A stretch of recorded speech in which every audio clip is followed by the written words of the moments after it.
Nous sommes toujours au Salon de l'Immobilier. J'ai le plaisir d'avoir à mes côtés Monsieur Alain David. Bonjour. Bonjour. Merci d'être avec moi autour de plaisir. cette table ronde pour cet événement spécial. Alors vous êtes le directeur des grands comptes du Crédit Foncier. Oui. Alors quels sont vos objectifs tout simplement ici sur ce salon? Tout d'abord, notre objectif c'est d'être présent auprès des clients que nous rencontrons et de nos partenaires, les professionnels de l'immobilier. Crédit Foncier cette année a 160 ans.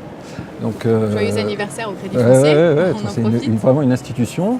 En même temps, depuis la création de ce salon-là, nous sommes là et on continue d'être là pour rencontrer des clients qui débutent souvent leur processus d'achat immobilier et on essaye de les conseiller au mieux.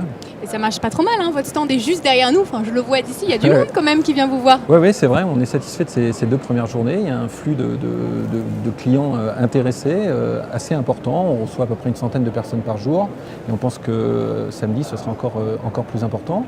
Et donc on essaye de les conseiller au mieux pour qu'ils puissent financer leur projet en toute sérénité. Et alors quelles sont les nouveautés que vous proposez? Est-ce qu'il y a des choses particulières à relever un petit peu? Alors ce n'est pas forcément des nouveautés mais elles ont de l'importance dans le contexte actuel. Notre savoir-faire de base c'est la primo-accession, donc la clientèle la plus sociale qui est celle qui a le plus de difficultés finalement à accéder au financement. Donc là qu'est-ce qu'on pousse? Les prêts aidés, et on est un spécialiste donc on maîtrise ces formules un peu complexes. Le prêt à taux zéro qui subsiste tout de même dans le neuf pour l'année qui vient et le prêt à l'accession sociale, qui est un prêt qui permet dans des conditions sécurisées et avec un niveau de taux plus faible parce qu'encadré, de permettre aux clientèles les plus sociales d'accéder à la propriété. Et alors fort de tout ça, est-ce qu'aujourd'hui c'est plus facile d'être acquéreur?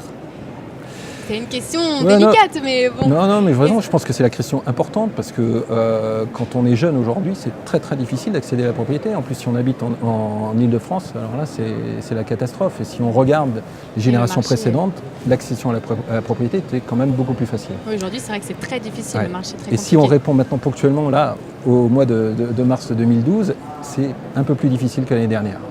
Alors, j'essaye de vous expliquer ça en 2 mots.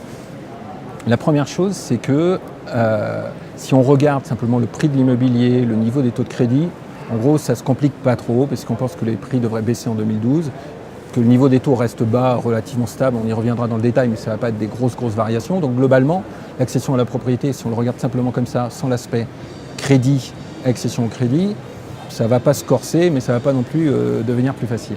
Maintenant, sur l'accès au crédit, on est quand même dans une situation où l'offre de crédit va être plus rare. Les banques sont face à des contraintes en termes de réglementation qui font qu'elles vont avoir tendance à moins prêter et qu'elles vont sélectionner leur clientèle et c'est ce qu'on voit déjà sur le marché depuis plusieurs mois. Ça va se raréfier davantage. Oui, et ils auront tendance à choisir les meilleurs clients. Mais vous n'avez pas tendance à faire ça justement? Non, vous avez bien compris. Un spécialiste, nous on n'a que ça pour vivre, donc on a l'ambition de continuer à vendre du crédit immobilier. On avait fait 7,4 milliards l'année dernière, on va faire 7,9 milliards.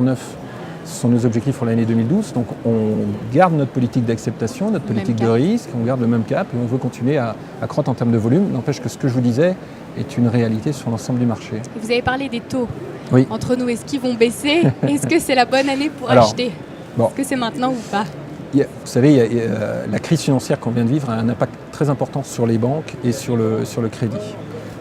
Les taux sont composés de 2 choses, le taux du marché auquel on peut acheter et le coût du risque que font payer les investisseurs internationaux aux banques qui empruntent sur les marchés. Et là, il y a eu des variations très fortes. Au plus fort de la crise grecque, on a connu ces coûts qu'on appelle le spread qui étaient très élevés, donc qui ont eu un impact sur le coût du crédit immobilier pour le client particulier. C'est en train de se détendre puisque la crise grecque est un peu derrière nous. Maintenant, je pense que tout ça n'est pas encore complètement stabilisé. Donc là, à court terme, je dirais plutôt une tendance à la baisse et peut-être un peu de taux ondulé dans les mois dans les mois à venir, sans qu'il y ait de grosses variations. Maintenant, à moyen terme, plutôt une tendance à la hausse des taux, puisque face à ces fonds propres plus importants, les banques ont la nécessité d'augmenter les marges pour maintenir quelque part le taux de rentabilité des fonds propres investis dans ces opérations. On va quand même essayer de rester optimiste. Oui, on ne sait jamais. Merci beaucoup, monsieur Alain David, d'être venu sur le plateau. Juste avant de nous quitter, je vous propose de retrouver Clotilde Gagnon. Elle est allée se balader un petit peu dans les allées à la rencontre d'autres professionnels de l'immobilier. On la retrouve tout de suite. Merci beaucoup. Je vous en prie.